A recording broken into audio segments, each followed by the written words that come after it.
मायर को दिखाते हुए जो आर्थर से कह रही होती है, एंड्स हर्ड लट यूजर्स के लिए डिफरेंट होते हैं। और मेरी मार्किंग ये शो करती है मैं एक विवम पाथ यूजर हूँ, और यही कारण है जिस वजह से मैं तुमको हील कर पाई हूँ। और अभी मेरे बच्चे अपने रेलम हार्ट को एक्टिवेट करो। इसी के साथ आर्थर अपने रिलम हार्ट को एक्टिवेट करता है। तभी मायर कहती है मैं बस पहले थोड़ा सा ही देख पाई थी तुम्हारे रून्स कैसे दिखते हैं, लेकिन ये सच में फैसिनेटिंग है। इसी के साथ Arthur fire wind water earth and last में थर्ड का भी यूज करता है, जिसको देखकर वो खुद शॉक हो चुका था। तभी आर्थर मायर से पूछता है ये चीज असल में है क्या, मैंने इसको आज तक क्यों नोटिस नहीं किया था। मायर उसे बोलती है क्या तुम्हें मजा आ रहा है? एक ह्यूमन के तौर पर मैं तुमको ब्लेम नहीं करूंगी इस चीज को। रियल लाइफ ना करने की वजह से तुम इसको प्रॉपर और ऑब्जर्वेशन और स्टडी के थ्रू ही ये चीज कर सकते हो। ऑथर फंडामेंटली माना से डिफरेंट प्रकार में बिहेव करता है, तुम्हें बस फेलियर ही मिलेगा अगर तो थर को माना के तरीके से मैनिपुलेट करने की कोशिश करो। तो मैं चाहूंगी तुम एक पानी के कप के बारे में सोचो। तुम पानी को पी सकते हो, उससे गर्गल कर सकते हो, और चाहो तो उसको फेंक भी सकते हो जब तक तुम्हें पता है वो कैसे होता है। लेकिन तुम एक पागल होंगे अगर तुम वो सेम चीज एक कप के साथ करते हो। हमारे चारों तरफ प्रेजेंट है, लेकिन आखिरकार बाउंड्री वो चीज है जो कि हम लोगों को लिमिट करती है, वेबम इन्फ्लुएंस करता है सारे लिविंग बीइंग्स को, या फिर साफ शब्दों में कहे तो लिविंग कंपोनेंट्स को। और इसी पावर की मदद से मैं तुम्हारे टूटे हुए पैर को फिर से ठीक कर पाई हूँ। और इन्हीं सब चीजों के चलते अब आर्थर मायर से पूछता है अब कैसे थर को अपने हाथों में गैदर करती है, वो कैसे विवम के अंदर चेंज हो जाता है, इस चीज ने कैसे मेरे पैरों को ठीक कर दिया। मायर उससे कहती है थोड़ा धैर्य रखो बच्चे। मायर उससे बोलती है जब उसे पता चला उसकी एफिनिटी ब्रांच ऑफ लाइफ के साथ जुड़ी हुई है, उसी के बाद से मायर ने विवम को स्टडी करना शुरू कर दिया था। और इतना सब कुछ करने के बाद भी मैं इतनी नहीं हूँ, मैं तुमको वो बता नहीं सकती जो तुम जानना चाहते हो। अर्थर कहता है लेकिन मैं सीखना चाहता हूँ। मायर कहती है ठीक है, पहली चीज जो तुम्हें जानने की जरूरत है वो है तुम माना की तरह थर को एब्जॉर्ब नहीं कर सकते, और तुम थर के प्रेजेंस और इन्फ्लुएंस को रियलिटी के अंदर बदल नहीं सकते। अर्थर कहता है क्या इसका मतलब ये है मैं किसी भी प्रकार के कोर की जरूरत नहीं है थर को मैनिपुलेट करने के लिए। मायर उससे बोलती है एक इंडिविजुअल का कोर वो होता है जो उसके बॉडी और फिजिकल रिलम को कनेक्ट करके रखता है, लेकिन तुम थर को उस तरीके से मैनिपुलेट नहीं कर सकते जिस तरीके से तुम माना को करते हो। माना को क्रुशल होता है, तुम अपने पाथ को रियलाइज वक्त आएगा, लेकिन मैं तुम्हारे कल्टिवेशन के बिगिनिंग स्टेज के अंदर तुमको ओवरवॉर्म नहीं करना चाहती। तुम बस इतना जान लो एक सर्टेन पॉइंट ऑफ टाइम के बाद तुम्हारा कल्टिंग या फिर माना इनके ऊपर रिलाई नहीं करने वाला। बट अदर नॉलेज और इनसाइट ऐसी चीजें हैं जो कि पास डाउन नहीं हो सकती। मुझे नहीं पता ये एक मेयर कोइंसिडेंस है या फिर फेट, लेकिन इस जगह पर एक रीजन है जिस वजह से तुम्हारे पास थर को यूटिलाइज करने का एबिलिटी है। तुम्हें पता है वो चीज क्या है?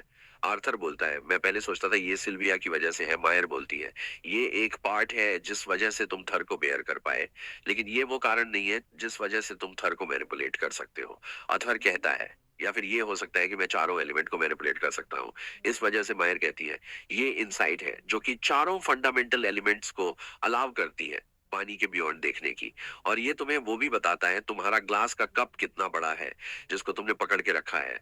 मायर बोलती है तुम अभी रिल वर्ड को रिलीज कर सकते हो। ये सच में काफी ज्यादा इंप्रेसिव है, मैंने सोचा नहीं था तुम इसको इतनी देर तक सह पाओगे।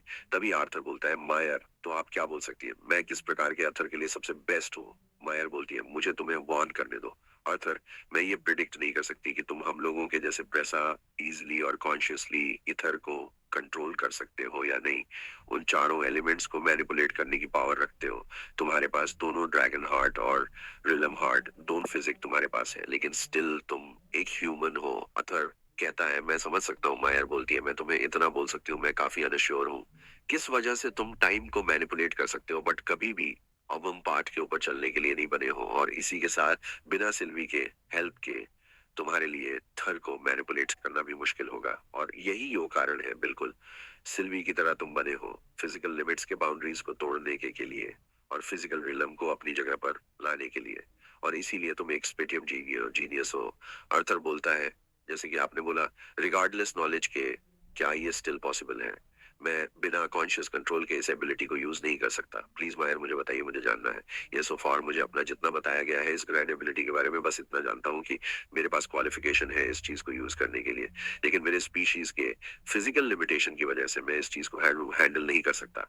अगर मैंने कोशिश की तो वो मेरे ऊपर एक बर्डन होगा अभी मायर उसके कंधे पर हाथ रखती है और बोलती है, बे तुम्हारे पास एक ओवरवे पोटेंशियल है ग्रेटनेस की तरफ, लेकिन तुम्हारा कैपेसिटी हैंड है एक ऐसे चीज के द्वारा जिसका चाहकर भी तुम कुछ नहीं कर सकते।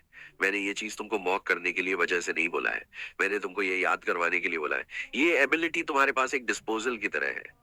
नॉलेज एक एमिनेंट स्ट्रेंथ है और इसके साथ तुम चाहो तो तुम इसकी मदद से अपने जन्म जाते ह्यूमन बाउंड्रीज को भी तोड़ सकते हो। ये कुछ ऐसा होगा जो कि असुरा ने अभी तक नहीं देखा है। आर्थर, मेरे बच्चे, मैंने अब तक काफी सारे रूल्स को तोड़ दिया है। ये सब मैं बस नॉलेज के थ्रू ही कर पाई हूँ। इस नॉलेज को सर्टेनली ड्रैगन रेस के खिलाफ यूज कर सकते हो, लेकिन अगर ये गलत हाथों में चला गया तो फिर ये पूरी दुनिया के लिए कयामत की तरह साबित हो सकता है। इसलिए मेरी बातों के ऊपर विश्वास करो, तो वही करूंगी जो तुम्हारे लिए बेस्ट हो। अगर रेलम हार्ट अपने फुल एक्सटेंट को यूटिलाइज कर नहीं भी पाया, फिर भी ये इन कंपैरेटिवली रियल मार्ट के साथ तुम्हारे पास एबिलिटी है। चारों एलिमेंट्स को मैनिपुलेट करने का तुम्हारा रिमार्केटिंग किया है, उसकी वजह से तुम इस हॉरिफाइंग स्टेट के अंदर आ चुके हो। ये उन चीजों के अंदर इंक्लूडेड नहीं है। इस टेक्निक को फिर से दोबारा कभी मत यूज करना। आर्थर कह रहा है, वो सारे हफ्ते जो कि मैंने इस ट्रेनिंग के पीछे लगाया है, क्या वो कुछ भी नहीं है? आर्थर बोलता है, उन्होंने मुझसे पूछा था ये मिराज स्टेट या काम कैसे करता है। मैंने उनको उसी तरीके से बोला जिस तरीके से मैंने इस चीज को सीखा था। आर्थर अपने मन में सोचता है, मैं होप करता हूँ वो अपने माइंड को जरूर चेंज करेंगी इसके मैकेनिक्स को जानने के बाद। लेकिन ये चीज क्लियर था, ये मूव काफी ज्यादा डेंजरस है और साथ ही में मेरा breakthrough silver core stage के अंदर एक प्लेजेंट सरप्राइज था मेरे लिए। मेरा कमबैक स्ट्रेंथ गदरी के साथ मुझे आराम से एक डबल ए क्लास एडवेंचर बनाता है, और वो भी मेरे एलिमेंटल मैजिक को बिना यूज किए। लेकिन अब मेरे पास कुछ नहीं है। अगर मैं माना आर्ट या फिर मैजिक की बात करूं, और उसी के साथ मेरा वर्क, जिस टेक्निक को मैंने क्रिएट किया था, इतने मुश्किल से वो भी मेरे पास से चला जा चुका है। और अभी असुरा भी अलकारा के अंदर आने की कोशिश कर रहे हैं, और उन लोगों का लेवल माना मैनिपुलेशन जरूर से मेरे इमेजिनेशन के बियॉन्ड होगा। विनस के अकॉर्डिंग उनका एक सिंगल रिटेनर इतना कैपेबल है कि वो पूरे लासिस की टीम को अकेले बर्बाद कर सकता है। मायर ने मुझे बोला है कि नॉलेज ताकत है, लेकिन ये मुझे अलकारा को डिफीट करने में हेल्प नहीं करेगा। ऐसे के साथ हम देखते हैं सुबह का सीन, जहां पर मायर बाहर खड़ी हुई थी, उधर ही आर्थर मायर के पास आता पड़ता है। मायर आर्थर से बोलती है, ये रात जरूर से तुम्हारे लिए काफी मुश्किल होगा, क्योंकि तुम्हारे जख्मों को विवम के द्वारा एंटिसिपेट किया गया था। आर्थर बोलता है, हाँ, उससे भी बुरा था जब मेरा पैर टूटा था, लेकिन एटलीस्ट अब मैं चल तो सकता हूँ। वो बोलती है, ये काफी अच्छा है क्योंकि मैंने विजम से तुम्हारे बारे में बात कर ली है। तुम्हारे साथ थोड़ा टाइम बिताने के लिए ये टाइम छोटा और लंबा दोनों हो सकता है। ये चीज डिपेंड करता है तुम्हारे अचीवमेंट और तुम्हारे ड्यूरेशन के ऊपर। मुझे इस चीज में बहुत खुशी होगी अगर मैं अपना थोड़ा नॉलेज तुम्हारे साथ शेयर कर पाऊँ और तुमको सही डायरेक्शन दिखा पाऊँ। लेकिन अब भी तुम एक ह्यूमन हो, लेकिन डी कथन के इनहैबिट्स के तौर पर माना उनसे बहुत पीछे आता है, जो शायद तुम्हारे लिए मुश्किल भी हो सकता है।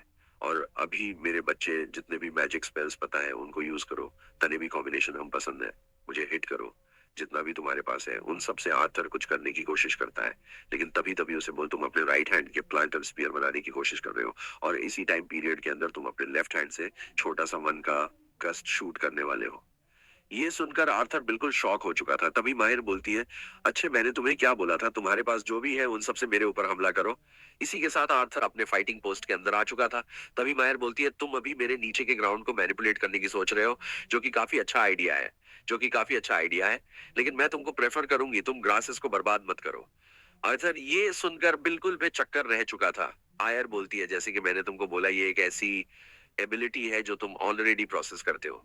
मैं बस तुमको उसको यूज करने का तरीका सिखा रही हूँ। आदि वो इन वर्ड्स के साथ दिन जल्द ही बीतने लगे। इसके साथ कुछ हफ्ते हो चुके थे मायर एल्डर के साथ। ट्रेन करते करते इसके साथ सीन कुछ हफ्तों बाद दिखाया जाता है। हाँ, पर मायर आर्थर से बोल रही होती है, पीछे मत मुड़ना वरना ये तुम्हारे लिए काफी खतरनाक साबित हो सकता है।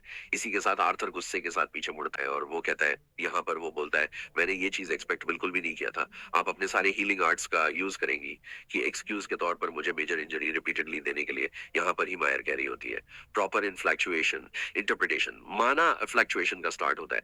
हमारे स्पेल्स को सेंस करना शुरू होता है, जो कि तुम्हारे फिजिकल रिलम को अफेक्ट करता है, और तभी तुम अपने रिलम हार्ट का एक्यूरेट यूज करते हो ये डिटरमाइन करने के लिए उनसे तुम क्या ले सकते हो। आर्थर कहता है, अगर ऐसी ही बात है तो फिर आप ऐसा क्यों नहीं करती? आप जो मुझे जरीज देते हैं इससे बेहतर तो यही है, मेरे पैर को काट के एक नया पैर मेरे को उगा दीजिए। मायर कहती है, थर को यूज करना, एक सर्टेन थ्रेशहोल्ड को क्रॉस करना एक कॉस्ट साथ आता है। ये पॉसिबल है, मेजर इंजरी को हील करना, लेकिन लेकिन मेरे पास एक्स्ट्रा एग्जैक्ट अमाउंट के अंदर ईथर नहीं है जो कि लाइफ को सस्टेन करता है कुछ भी चीजों का, या फिर किसी भी चीज के लाइफ फॉर्म को मैं चेंज नहीं कर सकती हूँ, तो कहता है तो फिर ठीक है, अगर ऐसी ही बात है तो फिर आपके लिए यही बेहतर होगा, आप मुझे और मत मारिए। तभी मैयर हंसते हुए कहती है, ये काफी ग्रेट होगा तुम्हारे लिए अगर तुम मेरे मेरे जलों पे बार बार फेंट करना बंद कर दो। ये चीज हमेशा याद रखना, अगर तुम्हारे ओपोनेंट को तुम्हारे स्पेल्स के बारे में पता भी है तो फिर घबराना नहीं। अगर तुमने ऐसा किया तो फिर वो चीज तुम्हारे इमेजिनेशन और तुम्हारे सोच को अफेक्ट करेगा, उसका साइज, उसका शेप, उसका ड्यूरेशन उन लोगों को पता लग जाएगा। इसीलिए तुम्हारे सामने ऐसे बहुत सारे ओपोनेंट्स आएंगे जो तुम्हारे मूव्स को पहले से ही दे देख पाएंगे, तुम्हारे प्रोजेक्शंस को प्रेडिक्ट सी मैंने तुमको सिखाया है उसके मदद से। यहाँ पर ही आर्थर बोलता है, इस चीज को हुए 6 हफ्ते हो चुके हैं। आप सोचते हैं मैं इतना दूर आ चुका हूँ क्योंकि मैं इस चीज को कर सकता हूँ। मायर बोलती है ये इसलिए क्योंकि तुम अपने दिमाग का यूज कर रहे हो और मेरे प्रिडिक्ट किए हुए काउंटर स्पेल्स का अपने मैनिफेस्टेशन के थ्रू जवाब दे रहे हो, जो कि सच में कमाल का है। जो तुमने 6 हफ्तों के अंदर किया है उसे करने के लिए मुझे कुछ डिकेड्स लग गए थे और उसको ड्रग के अंदर सबसे फास्ट कंसीडर किया जाता था। अर्थर इसी के साथ उठते हुए बोलता है, तो फिर ठीक है, तो फिर ठीक है, चलते हैं फिर से। इसी के साथ वो अपने अर्थर को एक्टिवेट कर लेता है। मायर भी तभी आर्थर के ऊपर अटैक कर देती है। इसी के साथ आर्थर भी अपने वाइंड ब्लेड के थ्रू मायर के अटैक को कट कर देता है। तभी मायर उसके ऊपर ग्राउंड के थ्रू अटैक करती है, लेकिन आर्थर उन अटैक से भी बच जाता है। वो अटैक आर्थर के ऊपर लगने ही वाला था, लेकिन इतने में विंसम आ चुका था। विंसम कहता है, मैं काफी डरा हुआ हूँ, हमारे पास इन सब चीजों के लिए वक्त नहीं है। विंसम मायर के सामने झुकते हुए कहता है, मुझे माफ करिए गगन एल्डर ट्रूशियन। तभी मायर बोलती है, देखकर काफी अच्छा लगा, विजडम में उठ जाना चाहिए। आर्थर सोचता है, मैंने पहले सोचा था मायर के पास थोड़ा बहुत इन्फ्लुएंस है इधर क्लैन के ऊपर, उनके पावर्स को देना और मुझे उनके साथ रखना। अभी विजडम का मायर के सामने बो डाउन करना। तभी विजडम उठकर कहता है, मुझे माफ कर दीजिएगा आपको बिना नोटिस दिए आने की वजह से, लेकिन लॉर्ड ईदा टर्न ने आर्थर के लिए एक इंस्ट्रक्टर का बंदोबस्त कर दिया है। वो बहुत समय से अपने स्टूडेंट के लिए इंतजार कर रहे हैं। मायर बोलती है, मैं समझ सकती हूँ, आर्थर ने काफी अच्छा किया है अपने ट्रेनिंग में। मैं यूज करूंगी, तुम इस बच्चे का ख्याल रखोगे, काफी अच्छा होगा। अगर तुम 1 महीने के अंदर इधर आते रहो तो फिर मैं तुम्हारे सारे मूवमेंट्स को करेक्ट कर सकती हूँ। फर्विन्सम कहता है, ये नहीं हो सकता। आयर कहती है, तो फिर ठीक है, ये चीज याद रखना मैंने तुमको क्या बोला है इस दुनिया के बारे में, और अपने रेलम हार्ट को यूज करना और ट्रेन करना कभी मत भूलना। आर्थर बोलता है, जरूर, इसको जरूर से मास्टर कर लूंगा। नेक्स्ट टाइम हम दोनों फिर से मिलेंगे। उसी के साथ आर्थर मायर को बाय बाय बोल के विजडम के साथ निकल पड़ता है। यहाँ पर विजडम के साथ जाते जाते विजडम आर्थर की तरफ देख रहा था। आर्थर उससे पूछता है, क्या इस जगह पर कुछ गलत है? फिर विजडम आसमान की तरफ देखते हुए कहता है, लेडी मायर का तुम्हें उनके साथ रखना, तुम्हें बस हील करना ही नहीं, ट्रेन करना तुम्हारा लक हमेशा मुझे हैरान कर देता है। आर्थर तभी विंचम से पूछता है, ऐसे एग्जैक्टली मायर कौन है विन? शम कहता है, लेडी मायर। अगर उन्होंने तुम्हें नहीं बताया तो फिर मैं इस पोजीशन के अंदर नहीं तुम्हें उनके बारे में कोई भी जानकारी दे सकूं। अथर उसके मुंह पे बोलता है, जब मैं तुमसे पहली बार मिला था मुझे लगा था तुम काफी पावरफुल हो, काफी ताकतवर हो, तुम्हारा पोजीशन काफी बड़ा होगा, लेकिन अब मुझे ये नहीं लगता कि तुम कुछ बड़े पोस्ट पे हो ड्रैगन क्लैन के अंदर। देवजम कहता है, अब जुआन पे लगान दो ह्यूमन। अगर मैं असुरा के लोएस्ट रैंक पर भी आता हूँ ना, फिर भी मैं तुम्हारे जैसे लेसर रेसेस से बहुत ज्यादा ताकतवर हूँ। ज्यादा बकवास मत करो और मेरे साथ आओ, तुम्हारा इंस्ट्रक्शन तुम्हारे लिए इंतजार कर रहा है। जैसे के साथ वो लोग टेलीप होकर एक और ही जगह पर आ चुके थे। अर्थर चारों तरफ देखते हुए कहता है, क्या मेरा नेक्स्ट ट्रेनिंग सेशन इधर होने वाला है? विजडम आर्थर से बोलता है, लेडी मायर के साथ तुमने अपने रिलम, हार्ट इंटरप्रेशन, आर्ग्यूमेंट, मेली कॉम्बैट और भी स्किल सीखे, लेकिन ये की एक्सपेक्ट नहीं है कि वर्ग के अंदर फाइट करने के लिए। और अब इस जगह पर तुम उन सारी चीजों को एक जगह पर लाने की कोशिश करोगे। तुम्हारे सारे एलिमेंट्स, मैजिक पावर, मेली कॉम्बैट स्किल्स हो, किल्स या फिर जो भी हो, सबको तुम केवल आज मास्टर करने वाले हो। तभी ऊपर से कोई बोलता है, तो फिर ये वही पर्सन है जिसको कि सपोज किया गया है कि हीरो बनने के लिए यही लड़का डीकथन को विक्टर की तरफ लेकर जाएगा। ये डिस्गस्टिंग लिटिल लेसर बीइंग ये हमको जिताए। अभी हम देखते हैं, वो पर्सन देखते हैं। वो पर्सन उस पहर के क्लिप से जोरदार एक छलांग मारता है जिससे वो जमीन आधा शटर हो चुका था, लेकिन विंसम आर्थर के सामने था, इसलिए आर्थर को कुछ नुकसान नहीं हुआ था। तो ये हम देखते हैं, वो पर्सन मिट के हाथ के मदद से आर्थर को पकड़ लिया होता है। वे बोलता है, कैसे हैं बच्चे? इसी के साथ हम देखते हैं, आर्थर को पकड़ने वाला एक बड़ा सा गोलम था जो कि ऑथर को लेकर दूर पटक मारता है। फिर हम देखते हैं इस इंसान का असली चेहरा, सरसन आ हीरो घर में से चलान मार के इधर आया है।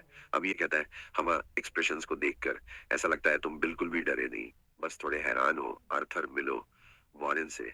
यही तुम्हारा नेक्स्ट इंस्ट्रक्टर बनने वाला है काफी समय के लिए। इनके अंदर चीजें सीखने वाले हो और इसलिए तुम अभी उनके एक्टेड हो। या फिर वॉरेन कहता है, अब लड़के तुम्हारा नाम बताओ। इसी के साथ हमारा आर्थर अपना इंडक्शन देते हुए कहता है, मेरा नाम है आर्थर ना, अब से मैं आपके आपके केयर में रहूंगा यहाँ पर। यह आरएन समम से पूछता है, ह्यूमन सोसाइटी के अंदर लेट से आने का पनिशमेंट क्या होता है? यहाँ पर यह आर्थर बोलता है, एक्सक्यूज मी पनिशमेंट। हम देखते हैं वह आर्थर की बातों को नहीं सुनता। वो सोचता है शायद से एक उंगली काट देना, नहीं यार इतना भी आसान नहीं होगा। शायद से 1-2 साल के लिए आइसोलेशन में डाल देते होंगे। सो आर्थर हमारा बहुत ज्यादा कंफ्यूज हो चुका था। वो बोलता है, आखिरकार चल क्या रहा है कि लेट होने की वजह से ये क्या कंसिक्वेंसेस है? इधर ये हमारा विंसम कहता है कि काफी नीचे सोच है, लेकिन मम्स को जनरली लेट होने पर कोई भी सेवरल पनिशमेंट नहीं दिया जाता। अब ये हमारा वॉरेन कहता है, ये कितना ज्यादा शर्मदा हैक है। एक रेस जिनके पास लाइफ स्पैन बहुत ज्यादा कम होता है, मैंने सोचा था वो लोग अपने टाइम को सबसे ज्यादा इंपॉर्टेंस देते होंगे, लेकिन इधर तो कोई रूल ही नहीं है। साला ह्यूमंस सच में एक बैकवर्ड रेस है। साला आर्थर मन में सोचता है, हाँ क्यों नहीं हम बैकवर्ड्स हैं इसी के साथ। वो पीछे मुड़ते हुए अपने मफलर से आर्थर के मुंह पे मारता है और कहता है, छोड़ो क्या है, इसको अपना एटीट्यूड दिखाओ। तुमको उस काम पे जाना चाहिए जिसके लिए तुम इस जगह पर आए हो। जिस वजह से मैं जैसा एक महान डीटी द वाई नॉट द फ्रोक शिखर। हाँ भाई इसका नाम यही है। माउंटेन पर आया हूँ, आर्थर जाता हूँ, तुम अपने सारे कपड़े उतारो। जो सुनकर आर्थर आर्थर कुछ सेकंड के लिए तो ब्लैंक हो चुका था। फिर वो बोलता है, क्यों नहीं? का आंखों को देखकर ऐसा लगता था उसके पास अभी कोई और रास्ता नहीं है इसके सिवाय। पूरी तरीके से तैयार हो चुका था आर्थर के बॉडी को देखते हुए। वरन कहता है, ये क्या है? नथिंग, सिंगल चीज, एक सिंगल चीज भी नहीं है। आर्थर बोलता है, तने से चले गए। या फिर तुम मेरे फैमिली ज्वेल्स को भी देखना चाहोगे? यानी कि उसका वही इंपॉर्टेंट पार्ट हुए। वॉरेन उसके पास आते हुए कहता है, हाँ लेसर विंग के सेवियर के पास लगता है काफी बड़ा माउथ है। चिंता मत करो, मैं तुम्हारे इस मुंह को तोड़ दूंगा। हम देखते हैं। तभी वो उसके हाथों से ड्रैगन क्वीन के पलक को लेते हुए कहता है, ये चीज क्या है बे? आर्थर बोलता है, हे तुम क्या कर रहे हो? इसी के साथ वरन सोच रहा होता है, ड्रैगन फेदर सच में एक ऐसा रेयर मटेरियल है जो कि एक आम वार्मर के तौर पर काम कर रहा है। आर्थर बोलता है, क्राफ्टिंग मेटल, ये क्या होता है? मंजम कहता है, हमारे विंग्स के अंदर जो फेदर रहते हैं वो पार्टिकुलरली हर के स्किल्स होते हैं। सभी स्किल्स के अंदर यूनिक प्रकार के प्रॉपर्टीज रहते हैं। माना और अतर दोनों जब से हम जन्म लेते हैं तब से कभी भी हम अपने फेदर को उतारते हैं या फिर उसको तोड़ते नहीं। ड्रैगन तभी लिबरेट उसका या फिर उसकी फेदर तभी देता है जब वो उस एंटिटी के साथ बहुत ज्यादा अफेक्शन रखता है। इसी के साथ आर्थर ड्रैगन क्वीन के साथ बिताए गए पलों को सोचकर काफी ज्यादा इमोशनल हो चुका था। जैसे आर्थर बोलता है, मुझे ऐसा कभी नहीं पता था। तभी वरन उसके हाथों को पकड़ कर बोलता है, ए बच्चे बस का, बहुत हो गया, तो मुझे तेरे हाथों को देखने दे। इसी के साथ वो घूम घूम कर आर्थर के सारे बॉडी पार्ट्स को देख रहा होता है। फिर उसके सारे बॉडी पार्ट्स को चेक करने के बाद बोलता है, ठीक है अभी हम सारे बेसिक स्पेल्स को, एलिमेंट्स को कंजर करेंगे जो तुम्हें आता है, और बस अपने राइट हैंड का यूज करो। उन स्पेल्स को रिलीज करने के लिए स्टार्ट करो। स्टोन पिलर्स बनाने से जिनका हाइट 2.5 मीटर से लेकर 20 सेंटीमीटर तक हो, उनका डीएस। आर्थर बोलता है, सॉरी क्या? वरन कहता है, लो के लिए हमारे पास टाइम नहीं है। फिर धीरे धीरे आर्थर अपने wind fire, water ice, electricity सारे स्पेल्स को कंजर करता है। इसी के साथ उसका बेसिक मेजरमेंट और कैलकुलेशन कंप्लीट होता है। इसी के साथ वरन कहता है, चलो नेक्स्ट, चलो मूव करते हैं माना आर्ट्स के इफेक्टिव बैटल कॉम्बैट के ऊपर। इसके साथ वो अपने गोलम को समन कर लेता है। फिर वो कहता है, जल्दी ही उसके ऊपर एक फायर स्पेल कंजर करो। इसी के साथ आर्थर ने उस गोलम के ऊपर फायर स्पेल कर दिया था, लेकिन वो काफी ज्यादा फास्ट था। उसके सारे अटैक से वो बच जाता है। फिर आर्थर को एक जोरदार गुस्सा मारता है, जिसको देखते हुए वरन कह रहा होता है, हमने मिस कर दिया। आर्थर कहता है, तो फिर तुम उन्हीं लोगों में से हो। आर्थर कहता है, देखो ये और कोऑपरेटिव होगा अगर मुझे पता हो तुम असल में क्या फिगर आउट करने की कोशिश कर रहे हैं अपने सारे मेजरमेंट्स और नोट्स की मदद से। रहा ऑब्जर्वेशन, मुझे काफी ज्यादा सब्जेक्टिव फील हुआ है। आर्थ बोलता है, मैं अपने आप को सबसे ज्यादा कंफर्टेबल फील करता हूँ जब मैं वाटर ऑन फायर स्पेल का यूज करता हूँ, लेकिन वाटर एफिनिटी माना इस जगह पर लैग कर रहा है। वो कहता है, ऑफ कोर्स इस जग के सारे पानी को मैंने सोख लिया है। से तुमने अपना उम्र कितना बताया है? वो कहता है, मैं भी नियर 15 साल का हुआ हूँ। वो कहता है, तुम उतने में ब्रेनलेस नहीं हो जितना मैंने सोचा था। चलो अभी और भी टेस्ट बाकी है, हम लोग कंटिन्यू करने वाले हैं लॉन्ग रेंज वाला मैनिपुलेशन एनालिसिस के साथ। इसी के साथ उतर का जमीन हिलने लगता है और इसी के साथ बहुत सारे मिट्टी के गोलम इसके चारों तरफ घिर चुके थे और पूरे गोलम्स का सेना बन चुका था जो आर्थर के साथ फाइट करने के लिए आ रहे थे। इसी के साथ ये सब चीजें देखते हुए आर्थर कह रहा होता है, ए बाबा तू साला कितने गोलम्स को एक टाइम पे कंजर कर सकता है? वो कहता है, ये डिपेंड करता है, गोलम के कॉम्प्लेक्शन कर लिया था। इसके साथ वो टूट पड़ चुका था उन गोलेम्स के ऊपर। हम देखते हैं वो गोलेम्स उन्होंने चारों तरफ से आर्थर को घेर लिया होता है, लेकिन आर्थर उन सभी को चीर पाते हुए उनके बीच से निकलता है और धीरे धीरे उन सारे गोलेम्स को डिस्ट्रॉय करता हुआ जाता है। कुछ वक्त में उसने कुछ 100 गोलेम्स को मार दिया होता है। आर्थर एकदम पोज में आकर बोलता है, अब क्या है बे? बंदा कहता है, अब आ रहा है मेरे को मजा। नेक्स्ट, मुझे तुम्हारे फिजिकल एबिलिटीज के बारे में जानना है। बस हमने मुझसे बोला ना तलवारों के साथ काफी ज्यादा कंफर्टेबल हो। मैंने तो ये भी सुना है तुमने रिसेंटली कॉम्बैट सीखा है। नीस के अंडर में आर्थर बोलता है, वो सब चीजें तो ठीक है, लेकिन मुझे कितनी देर तक नंगा रहना पड़ेगा? वो मुंह बनाते हुए कहता है, मैं तुम्हारे सारे मूवमेंट्स को देख रहा हूँ, इसीलिए ये बेस्ट होगा अगर तुम नेकेड रहो तो। और डोंट वरी, मुझे किसी भी प्रकार का प्लेजर नहीं मिल रहा। हमारे स्किन की तरफ देखते हुए आर्थर कहता है, हाँ हाँ हाँ हाँ, वेरी कंफर्टिंग। और अभी के लिए मुझे देखने दो, कौन सा प्राइमरी वेपन अपने बैटल में यूज करते हो।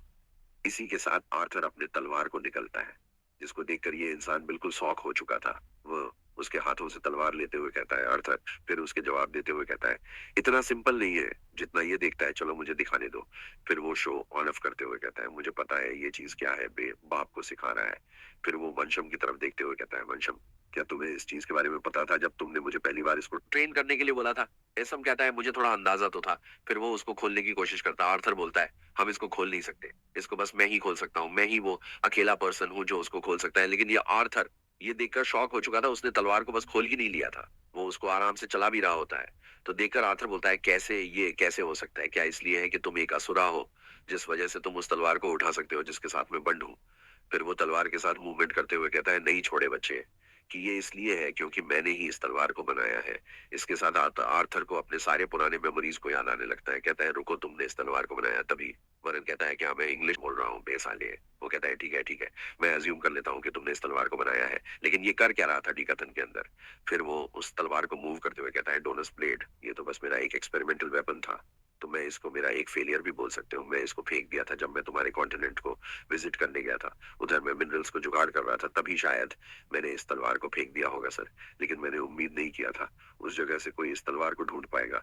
लेकिन मैंने कभी नहीं सोचा था ये मार जैसे किसी के हाथ में लग जाएगा। ये इतना ऑड क्यों है? आर्थर बोलता है, रुको, तुम मेरे बर्ड किए हुए ब्लेड को फेलियर मानते हो? मैंने आज तक इस ब्लेड से बेहतर कोई तलवार नहीं देखी। उसने मेरे को बहुत मदद किया है मेरे जंग के अंदर। फिर वरन कहता है, मैं इसको कम्प्लीमेंट्री की तरह लेना चाहूंगा।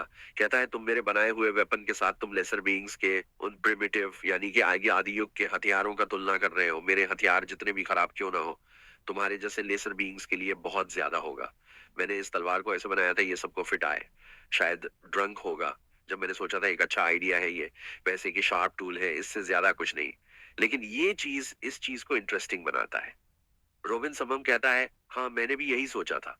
तो फिर तुम अब क्या सोचते हो? जब तुम मुझसे पर्सनली मिल चुके हो तुम वो करोगे? आर्थर बोलता है, ओ रुको रुको रुको, क्या चल रहा है? प्रशम कहता है, आर्थर, मैं इस जगह तुमको दो रीजंस की वजह से लाया हूं। तुम्हें शायद याद होगा मैंने तुमको पहली बार मेंशन किया था, वरन के पास काफी अनकन्वेंशनल मेथड है कि कॉम्बैट के अंदर काफी ज्यादा महत्वपूर्ण है। और सेकंड, हमने ये होप किया था कि वरन तुम्हारे लिए एक तलवार प्रोड्यूस करेगा जो कि तुम्हारे लिए बेटर होगा यूनिक कॉम्बैट फॉर्म के लिए। फिर आर्थर बोलता है, क्या ये सच है या तुम सच में मेरे लिए एक तलवार बनाओगे?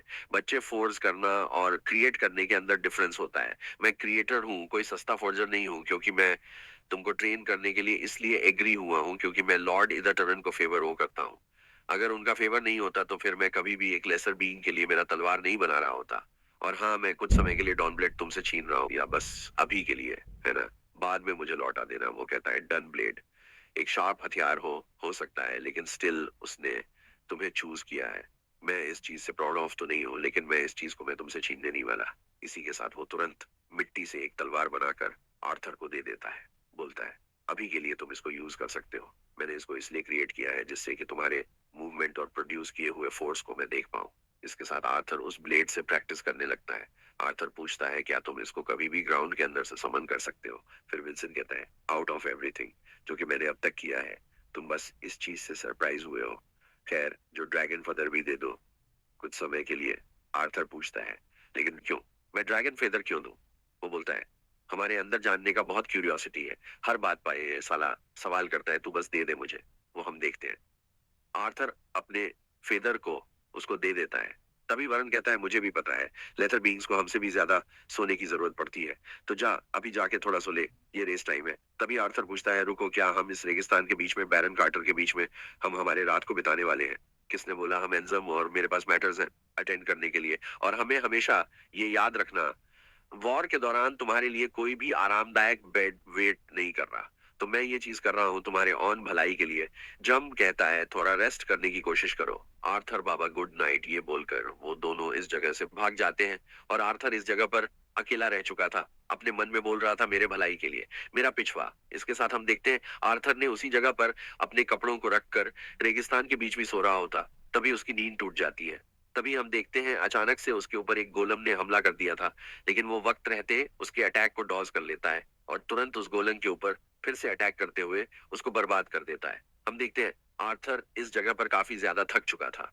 तभी हम देखते हैं ऊपर से वरन कहता है तुम्हें कभी भी वॉर के दौरान रेस्ट नहीं मिलने वाला मेरे बच्चे। हमें हमेशा हर स्टेट के अंदर इफेक्टिवली फाइट करने के लिए तैयार होना होगा। इसी के साथ हम देखते हैं उसके सामने बहुत सारे गोलम्स आ चुके थे और ये गोलम्स पहले वाले गोलम से भी ज्यादा ताकतवर थे। चलो अभी नंगे हो जाओ और बैटल को शुरू कर दो। इसी के साथ आर्थर ने अपने सारे कपड़ों को उतार दिया था। कहता है ये साला लुनेटिक, लुनेटिक का मतलब होता है हिजरा। इसके साथ आर्थर पहले गोलम को मारता है। अपने विंड मैजिक से देखते सारे गोलम्स ने आर्थर के ऊपर हमला बोल दिया था, लेकिन आर्थर एक के बाद एक के बाद एक सभी गोलम्स को काटता जा रहा था। उसने धीरे धीरे सारे गोलम्स को काट दिया होता है और एंड में एक गोलम के सर के ऊपर वायर ब्लास्ट करते हुए उस गोलम को उसके नानी याद दिला देता है। लेकिन इधर आर्थर को प्रोटेक्ट करने वाले भी कुछ गोलम जगह पर थे हैं, जो कि आर्थर के साइड से लड़ रहे होते हैं। तभी ऊपर से वायर कहता है हमारे पास एलाइज भी हो गए बैटल के अंदर। Arthur one of the main player होने की वजह से बैटल्स के अंदर तुमको हमेशा ऑफेंस को ही चूज करना पड़ेगा। इसी के साथ आर्थर अपने फ्लैशलिंग स्पीड के साथ सारे गोलम्स को तैयार कर देता है, अरे गोलम्स को तबाह कर देता है। ऊपर से वंसन कहता है दुश्मन तुम्हारे साथियों को मार रहा है, थों के पास रहो और उनको प्रोटेक्ट करो। हम देखते हैं आर्थर ने आखिरी गोलम को भी मार दिया होता है। वो काफी ज्यादा थक चुका था। वो बोलता है ये काफी ज्यादा ब्रूटल था। वरन पास में आते हुए बोलता है टोटल नंबर ऑफ कैजुअलिटी था 271, जबकि दूसरी तरफ था 512। ये कुछ इम्प्रेस विक्ट्री नहीं था ने, बस कुछ व्हीकल लेवल ऑफ गोलम्स को ही हराया है। साथ ही में तुमने अपने काफी सारे बनिए को बचाया भी नहीं। आर्थर बोलता है शायद ये इस वजह से होगा क्योंकि वो लोग गोरिल्ला कसे से दिखते थे, मुझे नहीं पता। इसके साथ वरन ने आर्थर को कुछ खाना दे दिया था। आर्थर खाना खत्म करते हुए बोलता है मेरे अंदर उन लोगों के लिए कोई भी बत नहीं था, रिगार्डलेस वो मेरे टीम से है या नहीं। मुझे इस चीज से फर्क नहीं पड़ता। तभी वरन कहता है मैं इस चीज को मेरे दिमाग में रखूंगा। जाओ जाकर अभी सो जाओ, दूसरा दिन बिल्कुल भी इजी नहीं होने वाला है।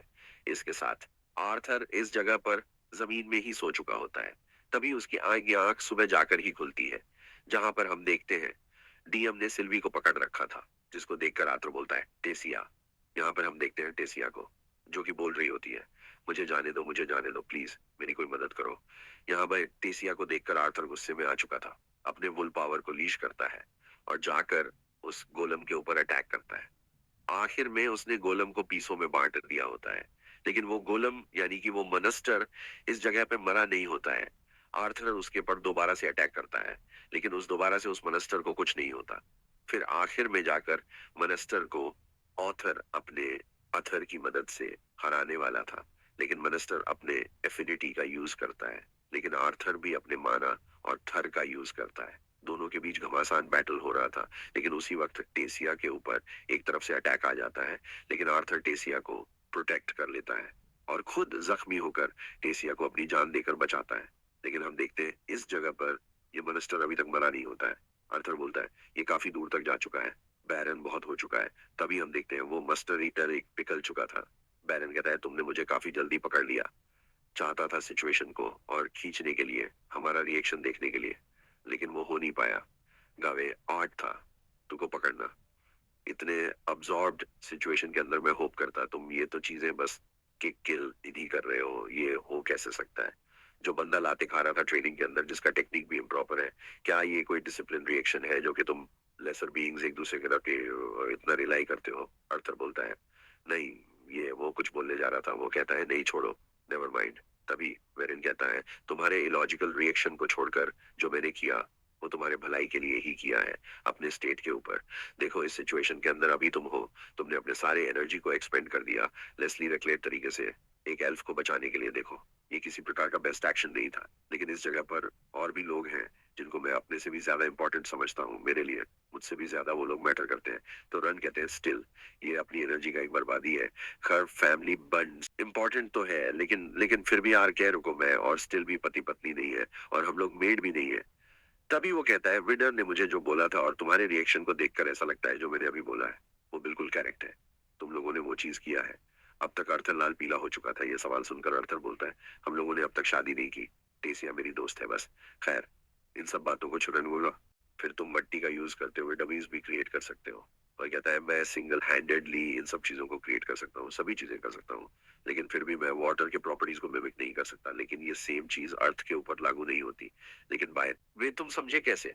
वो एक फेक था जहां पर आर्थर बोलता है जब मैं थोड़ा शांत हुआ था, शांत होने के बाद मुझे रियलाइज हुआ येलो फ्लक्चुएशंस को देख पा रहा हूँ दोनों के ऊपर ही, जो कि यूजुअली नहीं होता। वो लोग काफी ज्यादा रियलिस्टिक तो थे, लेकिन लेकिन इस चीज का कोई सेंस नहीं बनता। एक डीएम टेसिया को इस पाकिस्तान के अंदर घसीट के लाए जो कि इथोपस के अंदर है। मंस कब से इतने ज्यादा हिम्मत वाले होने लगे? आर्थर से पूछता है क्या ये इम्पॉसिबल है लेसर बीइंग्स के लिए लेवल पे पहुंचना जहां पे वो लोग माना इनसाइट्स को देख पाए? असुरा की तरह क्या लिस्ट भी ऐसा नहीं कर सकते?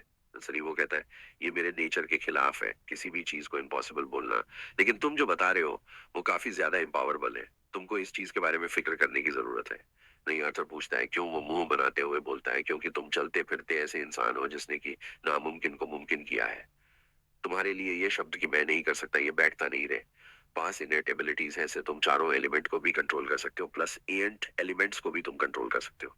मैं तुमको ठीक से बताऊं तो चारों एलिमेंट्स को कंट्रोल करने के लिए तुमको थर केमिस्ट्री को जानना पड़ता है, लेकिन तुमने ये सब बिना कुछ जाने तो एलिमेंट्स को तुम कंट्रोल कर सकते हो। तुम्हारे बारे में सब कुछ इम्पॉसिबल ही है बच्चे, यहाँ तक कि असुरा के पास तक इतना ज्यादा इनेट टैलेंट और लक नहीं होता जो तुम्हारे अंदर कूट कूट के भरा है। फिर बोलता है अगर ये तुम्हारा चेयर करने का तरीका है तो फिर मुझे अच्छा लगा। बताओ हमारा नेक्स्ट ट्रेनिंग सेशन क्या होने वाला है?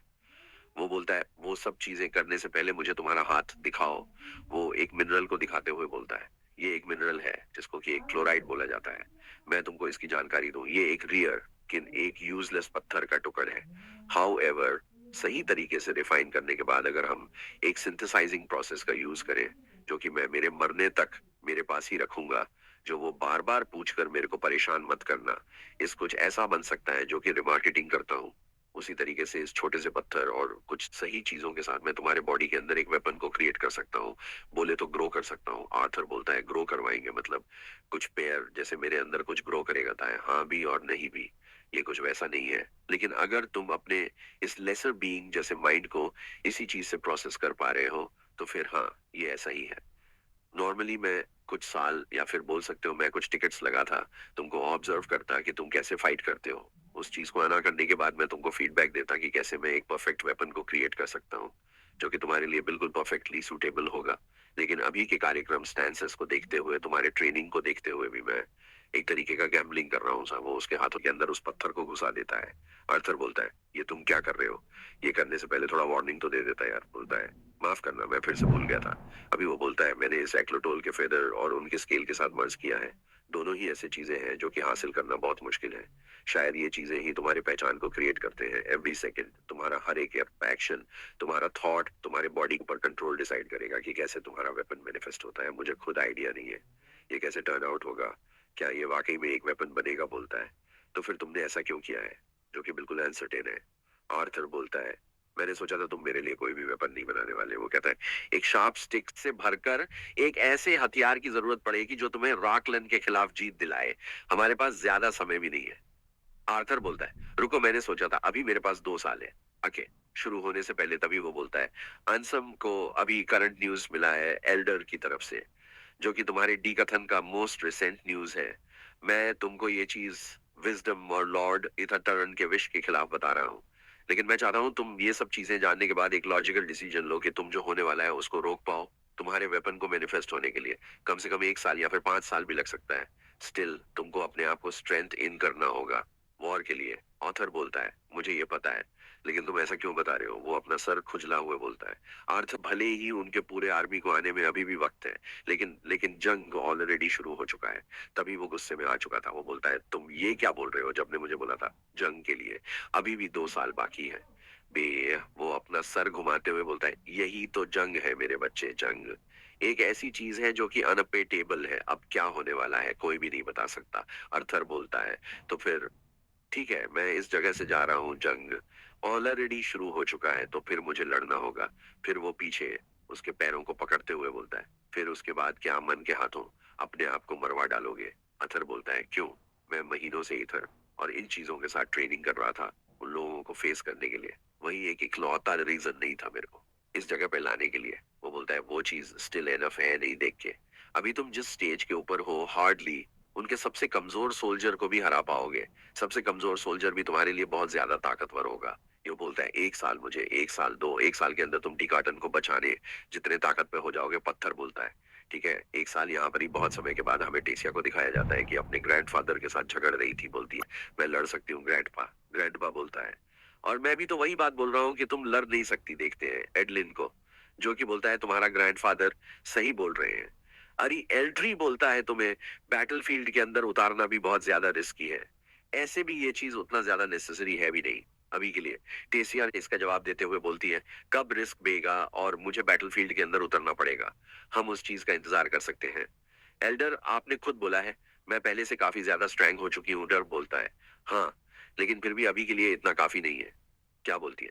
मैं जा रही हूँ। इधर से वो गुस्से से दरवाजा पटक के इधर से भाग जाती है, और उसका ग्रैंडपा सर पे हाथ देते हुए बोलता है, अभी के लिए हम बस इतना ही कर सकते हैं। मैं एल्डर अपना सर झुकाते हुए बोलता, तुम्हें तो पता ही है तुम्हारी पोती कितनी ज्यादा इंपॉर्टेंट है आर्थर लेविन के लिए। अगर तुम्हारी पोती को कुछ हो गया, उसके बाद क्या होगा मैं इमेजिन भी नहीं कर सकता। डर नहीं करता।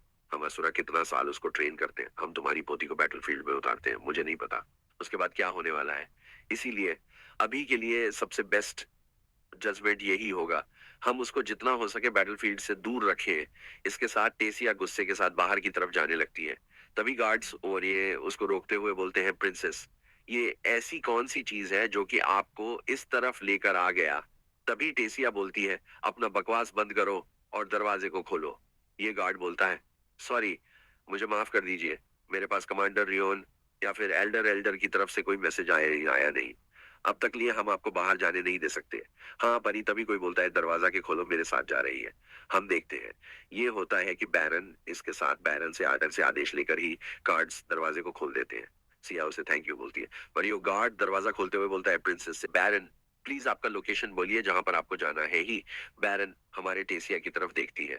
यहाँ पर ही टेसिया बोलती है, मुझे ईस्टर्न सिटी लेकर चलो। गार्ड बोलता है, बाहर काफी ज्यादा अटैक और हमले होने शुरू हो चुके हैं, तो प्लीज आप हर सिचुएशन के लिए प्रिपेयर रहना। टेसिया बैरन के कान में बोलती है, क्या आप बिल्कुल श्योर है कि आप मुझे बेबी सेट करना चाहती है? वरिया वो बोलती है, मैंने अभी अभी प्रिंसेस कैथरीन के साथ अपना लेसन फिनिश किया है, तो मेरे पास अभी काफी वक्त है। बिल्कुल सही है, मैं तुम्हारे साथ जा सकती हूँ। सुनकर ट्रेस को काफी का ज्यादा अच्छा लगता है। इसी के साथ हमें बताया जाता है ईस्टर्न सिटी के बारे में। ये एक ऐसा शहर है जिसको कि एक समय पर ह्यूमस का कैपिटल बोला जाता था। टेसिया बोलती है, मुझे याद है मैंने स्कूल के अंदर सीखा था, सिटी को कॉन्टिनेंट के वेस्टर्न कोस्ट से बनाया गया है, जिससे कि डॉर्विन एल्विन और बीस्ट क्लेड के लोग इस जगह पर पहुंच ना पाए, उनके लिए ये मुश्किल हो जाए। इसको वेस्टर्न साइड पर बनाया गया है, जबकि पूरे कॉन्टिनेंट के ऊपर फाइट हो रहा है। करेंटली ईस्ट ग्लेस चारों तरफ से घिरा हुआ होगा। अभी के लिए ईस्टर्न सिटी सबसे सेफ है, और ये बैटलफील्ड से दूर भी है। इसके चारों तरफ ओशन है, इसके साइड के बॉर्डर्स को ने जंगलों ने घेर के रखा है। इन स्टिल से ये वॉर अनाउंसड हुआ है पब्लिक के अंदर। 1 साल पहले ग्लेडियस सिटी को बंद करके रखा है, वो लोग इसको रिबिल्ड कर रहे हैं, जिससे कि वो लोग अल्कान आर्मी के सामने खुद को डिफेंस कर पाए। के साथ हमें दिखाया जाता है ईस्टर्न सिटी को ही अभी के लिए तो काफी ज्यादा खुशहाल होता है, वहीं की बाहर से देखकर लग रहा था, लेकिन अंदर ही अंदर ये लोग अपने सोल्जर्स को तैयार कर रहे थे। यहाँ पर ही आर्या बोलती है, ससिया अपने तलवार को हमेशा रेडी रखना। ससिया बोलती है, लेकिन क्यों तुम मेरे साथ हो, और साथ ही में जगह पर फाइट हो रहा है। ये जगह उन सबसे बहुत दूर है। ये बोलती है, ये वॉर है, काफी जरूरी है हर सिचुएशन के लिए तैयार रहना, कभी भी कुछ भी बुरा हो सकता है। वो लोग बाजार के अंदर चल रहे होते हैं। हाँ, पटेसिया उससे पूछती है, तुमने अभी बोला तुम ग्लेशियर सिबलिंग्स को ट्रेन करके आ रही हो, बताओ वो ग्लेशियर सिबलिंग्स कैसा कर रहे हैं अपनी ट्रेनिंग के अंदर?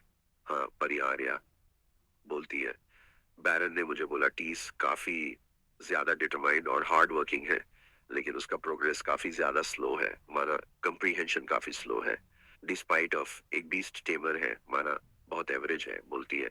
और प्रिंसेस कैथरीन की अगर हम बात करें तो फिर अच्छे से अपने ट्रेनिंग को निभा रही है। शशा बोला है वो दूसरे लोगों से बहुत ज्यादा गिफ्टेड है इन 2 सालों में। मुझे पता लगा है। ऐसा क्यों है? टेसिया बोलती है ना ना ना सभी से। नहीं, यहाँ पर ही बैरन आर्य बोलती है हम प्रिंसेस को उससे कंपेयर नहीं कर सकते।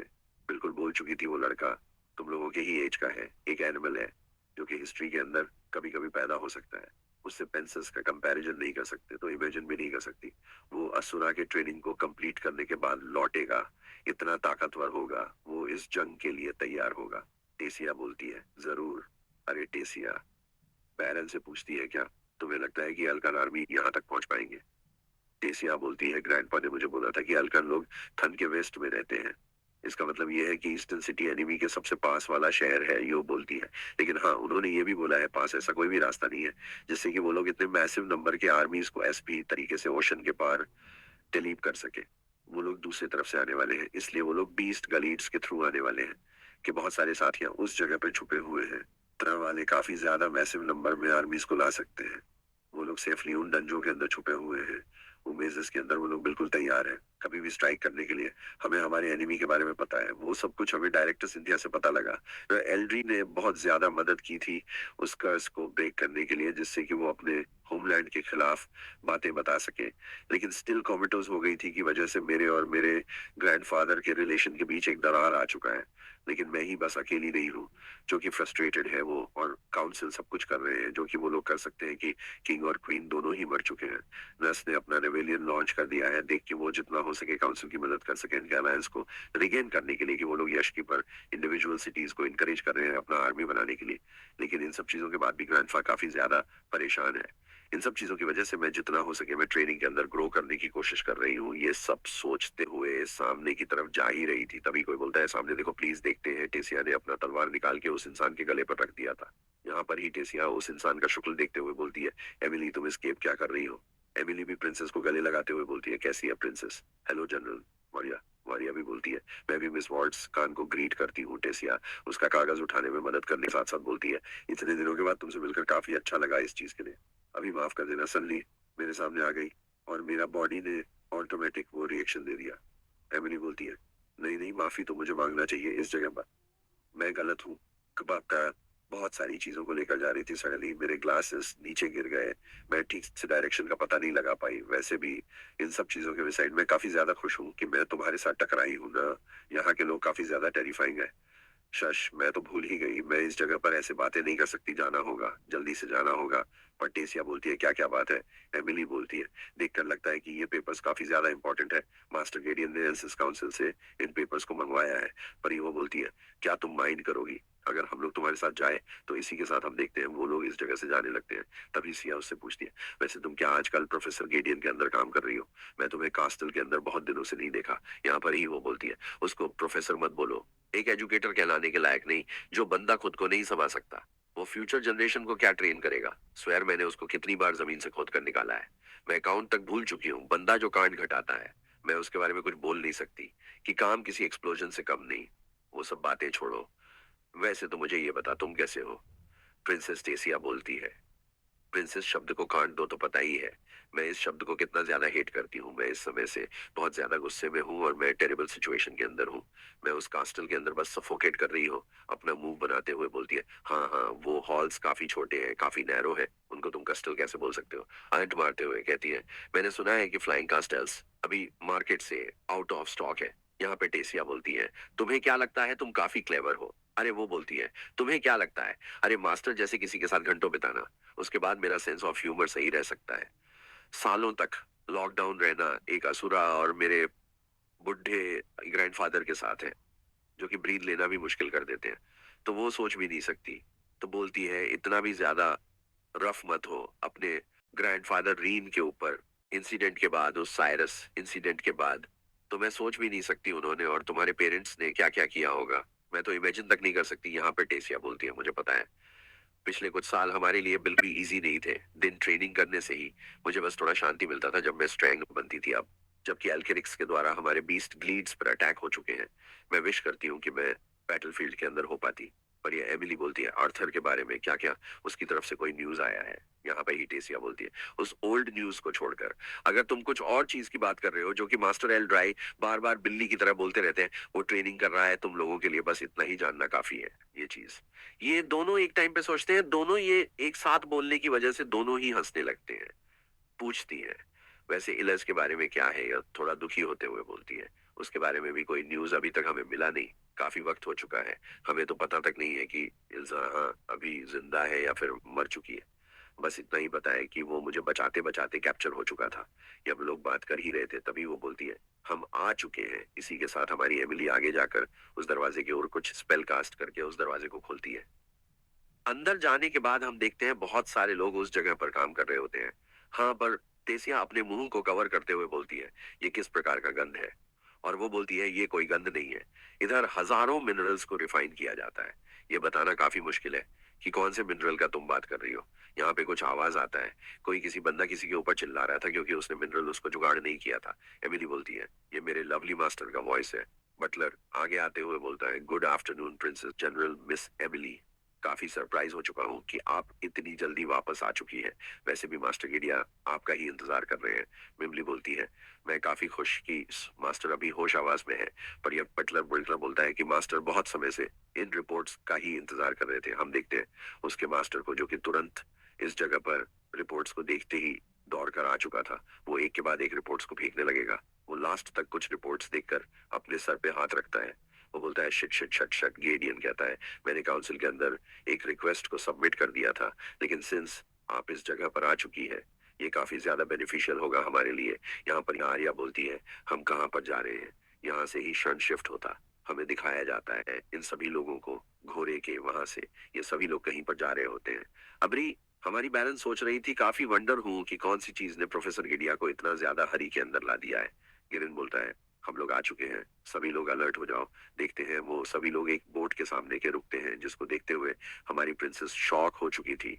वो बोलती है, ये खत है, हमें पास्ट मेमोरीज को दिखाया जाता है जहां पर रे ने आकर उसको ये आइडिया दिया था, एक ऐसा इंजन जो कि माना के द्वारा नहीं, स्ट्रीम के द्वारा एक्सटर्नल मटेरियल्स को यूज करते हुए चलता है। उसके बाद उसने इस जहाज को बनाया था। वो सभी लोग जहाज के पास आते हैं। प्रिंसेस को देखते हुए बोलती है, तो फिर यही तस है। बोलती है, आपका मतलब क्या है? वर्ड्स का मतलब क्या है? हमारे प्रोफेसर बोलते हैं, समय को बर्बाद मत करो, आगे आओ। एमिली बोलती है, इमेजिन करो वो मनस्तर कितना बड़ा होगा जिसने कि इस शिप का ये हाल किया है। एरन बोलती है, कोई लाइफ का साइन नहीं है।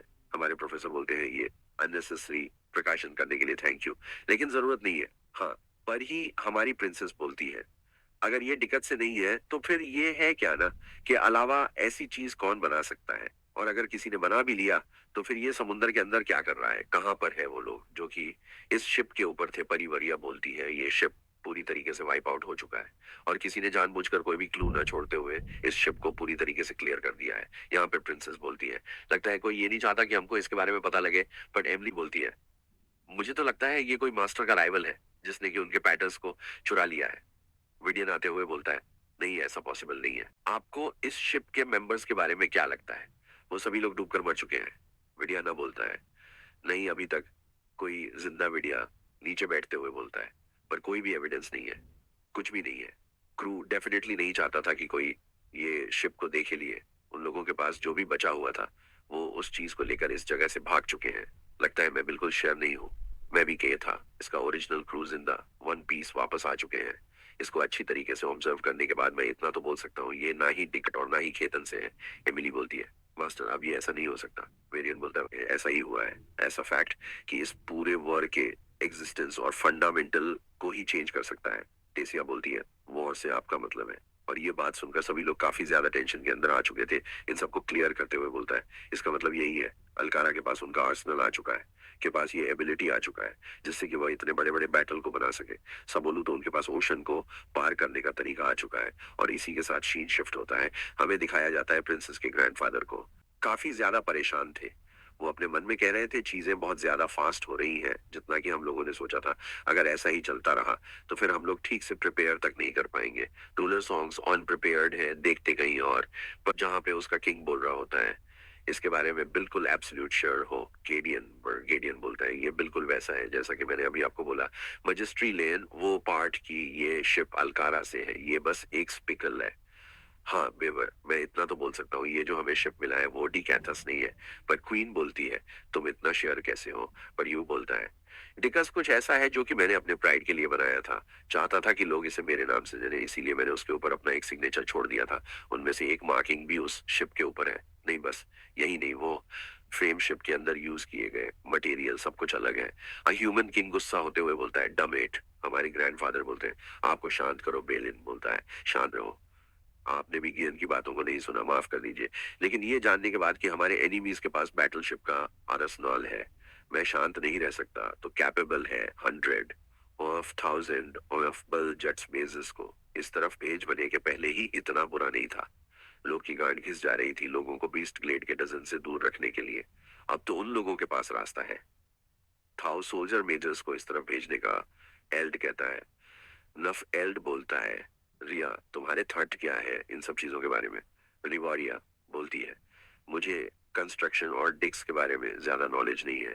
आर्टी फैक्टर से बिल्कुल एग्री करती हूँ कि अंदर एविडेंस की कमी काफी है हम लोगों को समझाने के लिए। क्वीन बोलती है, क्या होगा अगर ये कोई स्ट्रेटेजी हो उन लोगों का, इस सेना को दो हिस्सों में बांटने का? उन लोगों को बीस्ट ग्लेज से दूर भगाने के लिए हो सकता है। ये उन लोगों का कुछ पैथ हो। यहाँ पर एल ड्रायर कहता है, ऑलकर का गोल हम लोगों को दो हिस्सों में बांटना ज्यादा सेंस बना रहा है, पर हमारे आधे सेना को वेस्टर्न में भेज देना, ये सोचकर कि वो लोग अटैक करेंगे, वो चाहते हैं उसके बाद वो लोग बीस्ट ग्लेस के ऊपर कब्जा कर लेंगे।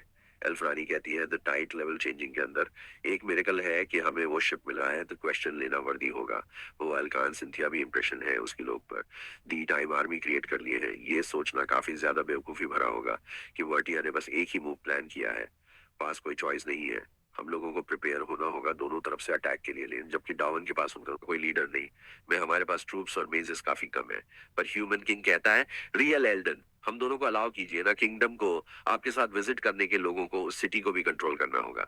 यह हमारा एल्फ ग्रैंडफादर बोलता है, ये बिल्कुल सही है। हम लोगों को डेन की जरूरत होगी इस ओवर को जीतने के लिए। हरा बुड्ढा सोच रहा होता है, ये सोचने की अल्कारिया के पास उनके सेना को ट्रांसपोर्ट करने का तरीका, साथ ही में टेसिया उनके शिप के ऊपर जा चुकी है। इस जगह पर एब्सेंट भी नहीं हो सकते कि वारिया टेसिया को अलाव किया है उसके साथ जाने में।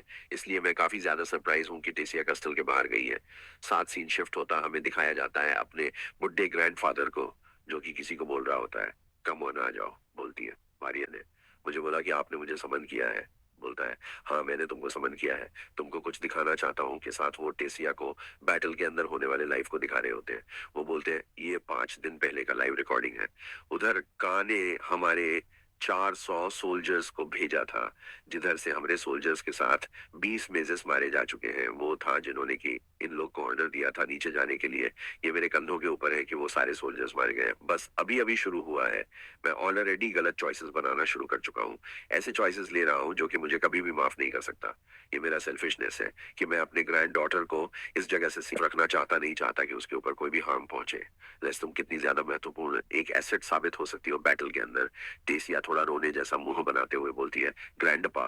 गंडवा सीरियस होते हुए बोलता है, टेसिया इस बात के ऊपर कोई भी डाउट ही नहीं है कि तुम एक ट्रमो टैलेंटेड मेज हो। साथ में इस 2 सालों को ट्रेनिंग के अंदर जो कि तुमने आविश किया है, वॉर के अंदर काफी ज्यादा मदद मिलने वाला है। लेकिन तुम जितनी ज्यादा पावरफुल क्यों ना हो जाओ, तुम बस एक सिंगल पर्सन हो, एक गलती और मैं अपने पोती को खो दूंगा। यही वो रीजन है जिस वजह से मैं तुमको किसी भी बैटल के अंदर जाने नहीं दे रहा अभी के लिए। सिया, मेरी बच्ची बैटल के अंदर क्या होने वाला है ये देखकर तुम स्टिल उस बैटल के अंदर हिस्सा लेना चाहती हो? तो बोलती है, हाँ जरूर। सी के साथ टेसी की तरफ एक तलवार फेंकते हुए बोलता है, ठीक है, अपने आप को प्रूव करो। इसी के साथ हम ग्रैंडफादर और ग्रैंड डॉटर को देखते हैं अरीना के अंदर। हाँ, पर एक एल्फ चीफ बोलता है, बैटल के रूल को समझ गई, अभी इस बैटल के अंदर मैं तुम्हारा ग्रैंडफादर नहीं हूँ। तो बोलती है, हाँ मैं समझ गईगा। साथ साथ हम देखते हैं इन दोनों के अंदर फाइट शुरू हो चुका था, जहां पर ग्रैंडफादर पहले अटैक करता है। वो अपने बीस्ट फॉर्म के अंदर आकर टेसिया के ऊपर लगातार अटैक करने लगता है। टेसिया ग्रैंडफादर के पीछे आकर उनके पीछे से अटैक करती है, लेकिन ग्रैंडफादर उस टेसिया के अटैक को डॉज कर देता है ऐसा। तो टेसिया को लेकर एक काफी खतरनाक पछाड़े ग्राउंड तक शटर हो चुका था। लेकिन टेसिया हार नहीं मानती, वो अपने धो वाले पावर का यूज करते हुए उसके ग्रैंडफादर का सामना करने लगती। आखिर में वो अपने टैडी जार साहब आरसी आईना का यूज करती है जिसका यूज करते अपने अल्टीमेट फॉर्म के अंदर आ चुकी थी। सस अपने दोनों हाथों में सर्ड लाते हुए बोलता है, मैं आपके पास आ रही हूँ ग्रैंडपा। इसी के साथ वो ग्रैंडफादर के ऊपर अटैक कर देती है। ग्रैंडफादर उसके इस अटैक को डॉज कर लेता है। आखिरकार ऐसे ही टेसिया थोड़ी देर लात घुसे खाते खाते सुधर जाती, यानी कि वो हार जाती है। हार गई ग्रैंडपा। इतना सब कुछ होने के बाद भी मैं आपके ऊपर एक सिंगल टच तक नहीं कर पाई। हमारा ग्रैंडफादर कहता है, बैटलफील्ड के अंदर तुम मुझे ग्रैंड पानी कमांडर बोल के एड्रेस करने वाली होकर इस लड़की की आंखें खरी हो चुकी थी।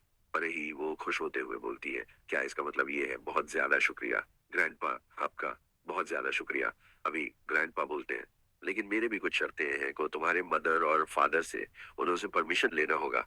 तुम्हें अपने दिमाग के अंदर ये रखना होगा कि तुम कौन हो, तुम्हारा ग्रेविटी क्या है, रॉ पावर क्या है, अपने टीम को तुम किस दिशा में लीड कर रही है, ये मेंशन करना चाहूंगा। तुम्हारे पूरे टीम का लायबिलिटी तुम्हारे ऊपर है। तुम्हारे टीममेट्स को फील होता है कि तुम अपने खुद का ध्यान नहीं रख सकती, तो मैं इमीडिएट उस जगह से रिमूव कर दूंगा। Is it clear? या काफी खुश होते हुए अपना सर हिलाती है और बोलती है, डेफिनेटली, डेफिनेटली। साथ ही में किसी ऐसे सिचुएशन के अंदर मत आना। हाँ, पर तुम्हारे जान को खतरा हो, वैसे भी तुम्हारे पावर्स के ऊपर तुम्हारा फुली कंट्रोल नहीं है, जो कि तुम्हें रेकलेट बनाता है। जो अपने ग्रैंडफादर का हाथ हटाते हुए बोलती है, मास्टर एल्डर ने मुझे ऑलरेडी ये चीज के बारे में बता दिया है। मेरे बीस्ट विल के फ्रेंड ऐसे बल नेशन होने की वजह से अपने फिंगर तक को टच नहीं कर सकते। ऐसा आप फिक्र मत कीजिए। बेस्ट ट्राई करूंगी इस चीज को अवॉइड करने के लिए। मैं जा रही हूँ अपने मॉम और डैड को फाइंड करने के लिए, हमारा ग्रैंडफादर बोलता है। और इस वक्त से मैं तुम्हारा ग्रैंडफादर नहीं हूँ। वो एक्शंस, जो डिसीजंस मैंने अब तक लिए हैं, तुमको हमेशा मैं सेफ और खुश रख पाया हूँ। However, तुम अभी एक सोल्जर हो, मुझे तुम्हें उस तरीके से ही ट्रीट करना होगा। अभी से मैं तुमको कोई ऑर्डर दे रहा हूँ, या फिर तुम्हारे जनरल एक चीज याद रखना, वो ऑनरेडी कथन के लिए है। अरे, पर्सनल सेफ्टी की वजह से नहीं, मेरा फाइनल वार्निंग है तुम्हारे लिए। सुनते हुए टेसिया उसके ग्रैंडफादर को हक कर लेती है, बोलती है, मैं समझ चुकी हूँ कमांडर, अभी से मैं एक सोल्जर हूँ जो कि हर कुछ करेगी इस डी कथन को अच्छे से रखने के लिए, इसको प्रोटेक्ट करने के लिए। वो भी मुस्कुराते हुए उसको सैल्यूट करते हैं, बोलते हैं, इसी चीज का डर मुझे हमेशा से लगा हुआ था।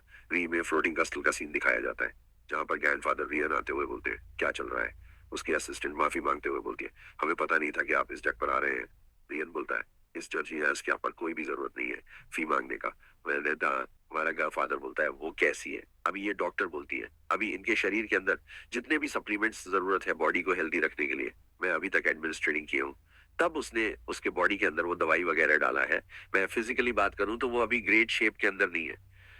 मैटर मैं कितनी भी कोशिश क्यों ना कर लूं, ये कभी जाग नहीं सकती। रियन कहता है, तो फिर कुछ भी नहीं बदला है। ये डॉक्टर बोलती है, तो फिर मैं जा रही हूँ, आप अपना टाइम लीजिए। एवर ग्रैंडफादर बैठते हुए बोलते हैं, मेरे पुराने दोस्त, तो कैसे चल रहा है तुम्हारा। नींद शेयर नहीं हूं कि तुम्हें ये चीज पता है, लेकिन के पास वो तरीका है जिससे कि वो लोग शिप्स बना सकते हैं और अपने लाखों के आर्मी को टेलीप कर सकते हैं। मैं बिल्कुल श्योर तुम्हें ये चीजें नहीं पता है, लस तुम इसी जगह पे थे जब हमने तस को बनाना शुरू किया था। मैं जग पर इसलिए आया हूँ क्योंकि मेरे पास तुम्हारे लिए एक न्यूज है। शायद से तुम इस बात के ऊपर बिलीव नहीं करने वाले, मैंने टेस को भी अभी परमिशन दिया है रियल लाइफ बैटल के अंदर फाइट करने के लिए। मैं श्योर हूं तुम मेरे डिसीजन से काफी ज्यादा सरप्राइज हो चुके होंगे। साथ ही में मैंने उसे ये भी बोला है कि मैं एक सोल्जर की तरह ट्रीट करने वाला हूँ, कि मेरी ग्रैंड डॉटर की तरह। मैं कितना ज्यादा बेवकूफी भरा सवाल है ना, मुझे पता है वो कितना ज्यादा डिफरेंस क्रिएट करना चाहती है। इस फाइट का एक एक पार्ट बनना चाहती, मैं कितना ज्यादा स्पन लड़की है। मैंने सोचा उसे इस दीवार के अंदर जरूर से पार्ट लेना चाहिए, रिगार्डलेस वो मेरे सुपरविजन के अंदर रहेगी। स्टिल ये काफी ज्यादा हार्ड है। सिंथिया ये सब कुछ कर रही है। किंग के तौर से हट चुका था क्योंकि मुझे ये किंग वाले काम नहीं करने थे, लेकिन मैं अभी वही काम कर रहा हूँ जो मैं अभी कर रहा हूँ। ये वही, बट स्केल के अदर है। मेरे पास एक आशुरा है जो कि मेक शेयर कर रहे हैं कि हम लोग इमोशनली, मेंटली, फिजिकली सवार के लिए तैयार रहे। पर सारे रेंसे स्किल लीडर्स, सारे वे सब मेरे पीछे हैं। ये पैथिक है। मैं बस इतना चाहता हूँ, मैं अपने गार्डन में बैठकर मैं अपनी ग्रैंड डॉटर को बड़े होते हुए देखूं पीसफुली। किसी सर्ड का एक क्रूल जोक होगा, अपने खुद के ग्रैंड डॉटर को इस बैटलफील्ड में भेज रहा हूँ, पर एंड मेरी लेलिन बेसला, वो सभी लोग वो कर रहे हैं जो कि वो लोग कर सकते हैं। एट द एंड वो लोग बस मेरे ही ऑर्डर का इंतजार कर रहे हैं, क्योंकि लॉर्ड रायर ने मुझे ट्री यूनियंस का मिलिट्री फोर्स का लीडर बना दिया है। ऑलरेडी मेरे वाइफ को खो चुका हो, अपने बच्चे, मेरे ग्रैंड डॉटर, इन लोगों से ज्यादा जीना नहीं चाहता। ये सब और सह नहीं सकता हूँ। मैं ये सब और सह नहीं सकता। मैंने तुमसे कभी माफी नहीं मांगी। एक फीलिंग थी कि कुछ गलत है क्या। तुम्हें भी ये फीलिंग आई थी ना, तुम्हें आई थी ना, एल्डर ने तुम्हारे ऊपर से कर्ज को फुल तरीके से नहीं निकाला है। ये पता था तुम्हें, ये पता था तुम एल्डर के बारे में इंफॉर्मेशन को बताओगी तो फिर वो लोग तुम्हें मार डालेंगे, इस चीज को सेंस कर पाया था। लेकिन मैंने कुछ भी नहीं किया था। मैं इस चीज के लिए अपने आप को मैं कभी भी माफ नहीं कर सकता। आफ्टर ली हम लोग इतने सालों तक एक साथ थे। पर भले ही लोग ही तुम्हें स्पाई की तरह एड्रेस करें, मैं हमेशा तुम्हारे ऊपर बिलीव करता हूँ, अपने लोगों के खिलाफ, कि हम मेरे लोगों के लिए, हमारे लोगों को बचाने के लिए। इन्हीं सब चॉइस की वजह से तुम उन सभी लोगों से काफी ज्यादा स्ट्रंग करो। यही वो चीज है जो कि तुम्हें उन सभी लोगों से अलग बनाता है। लड़ाई जल्द ही शुरू होने वाला। इस जग पर काफी लंबे वक्त के लिए वापस आ नहीं पाऊंगा। मेरी दोस्त, तुमसे वादा करता हूँ, इस वॉर के एंड होने के बाद से जो हो पाएगा, मैं उस सब कुछ चीजें करूंगा जिससे कि मैं तुमको दोबारा से दुनिया में ला पाऊं, ये पाऊं। अब तक तुम बस तब तक अच्छे से, रे के साथ सीन यहाँ से शिफ्ट होता है। हमें दिखाया जाता है कि बैटल ग्राउंड का सीन, हाँ पर कुछ बंदे फाइट कर रहे होते हैं। हाँ पर कोई कहता है डार, बस अपने पोजीशन को स्टैंडर्ड के साथ स्विच करो। पर हम एक ग्रीन हेयर वाले बंदे को दिखाया जाता है जो कि कहता है केयरफुल लीडर, अगर आप मर गए इस बैटलफील्ड के अंदर के ग्रैंडफादर हमें नहीं छोड़ेंगे अब। और ये हमारी एल्फ प्रिंसेस किसी से कम है। क्या बोलती है, ओ प्लीज, तुम चाहते हो मैं उस चीज को काउंट करूं? मैंने कितनी बार तुम्हारे गांड को बचाया है। एक लड़की बोलती है, बैटल शुरू मत करो, तुम जीत नहीं सकते, डर बस। हाँ पर ही हम देखते हैं ये सभी लोग बंदूक बंदूक लेकर बिल्कुल तैयार थे उन मनस्टर के आर्मी के साथ फाइट करने के लिए। हाँ पर ही कोई कहता है, स्टैंडर्ड, क्या तुम्हें गोरिल्ला का पैक मिला? ये बंदा बोलता है, कैसे मिलेगा, तब से साले गोरिल्ला आना बंद कहाँ हुए हैं। पर ये लड़की बोलती है, लीडर, मुझे लगता है हमें वापस जाना चाहिए। यहाँ पर बहुत सारे बंदर हैं, इतने को हैंडल नहीं कर सकते। हमारी प्रिंसेस बोलती है, बिल्कुल सही कहा, एक स्काउटिंग मिशन था ना कि एक असल्ट मिशन, लोग पीछे मरो। और ये लड़का बोलता है, वो साले वाइंड वेवर्स उस जगह पर बैठकर इस जगह पर हमारे ऊपर स्पल से हमला कर रहे हैं और अपने आप में गॉसिप कर रहे हैं। पर ये लड़का बोलता है, ये डिग्रेडिंग है। परी, हमारी प्रिंसेस बोलती है, मैं होल्ड कर रही हूँ, तुम ऑल आउट चले जाओ।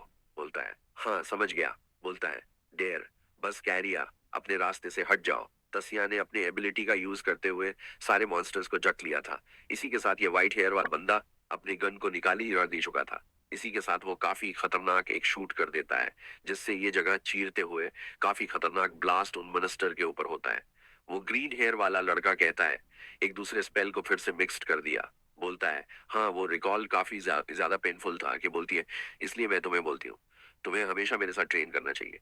ये लड़का बोलता है, ऐसा हो ही नहीं सकता, मैं तुम्हारे साथ ट्रेन करूं, कंपैक्ट पैकेज हो।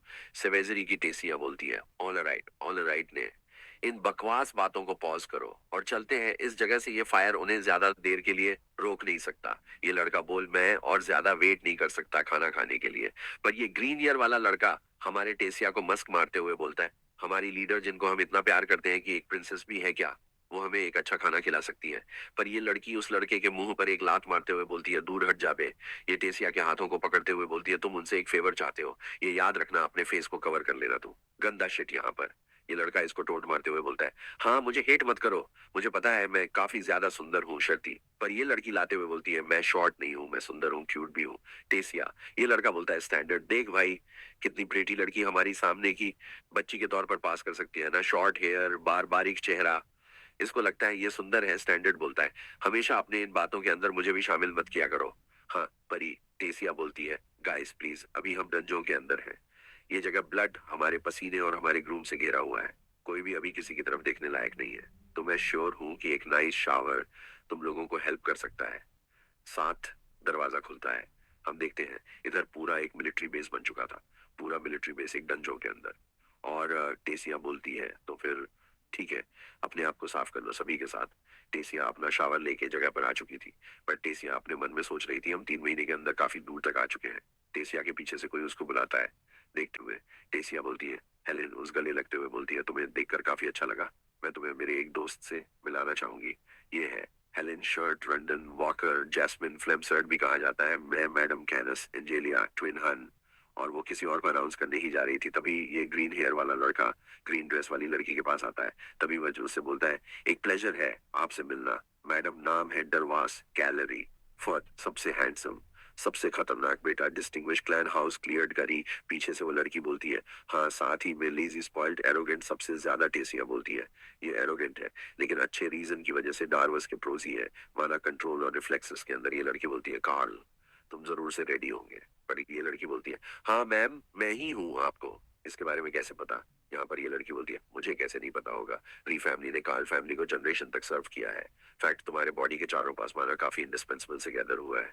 वैसे भी रीडी फैमिली को जाना जाता है एक यूनिकॉर्न लेटर टेक्निक की वजह से।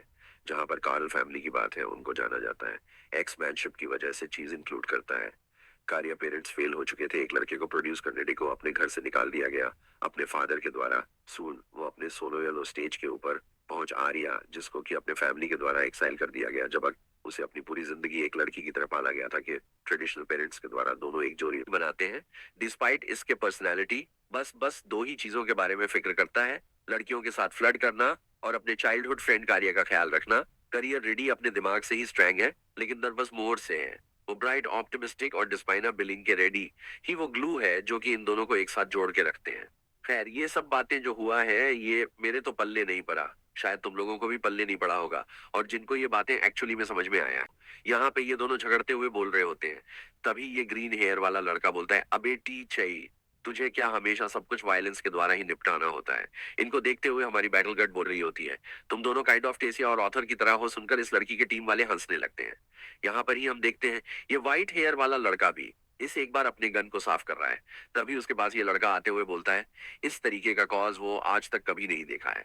राह घबराते हुए बोलता है, असल में मैंने इसको अपने डेविड पॉड का यूज करते हुए बनाया है, असल में इसलिए तुमको नहीं दिखाओ। पर टेसिया बोलती है, स्टैन 8 इस जगह पर बीस्ट कोर के अंदर बल्स को स्टोर कर सकता है। सुनकर ये लोग बोलते हैं, हाँ काफी एक्सपेंसिव लगता है।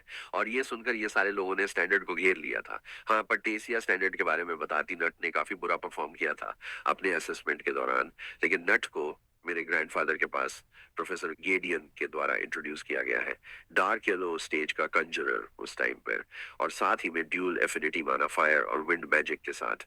लेकिन उसके पास एक डेफिशिएंसी इसके काबिल है, टीम।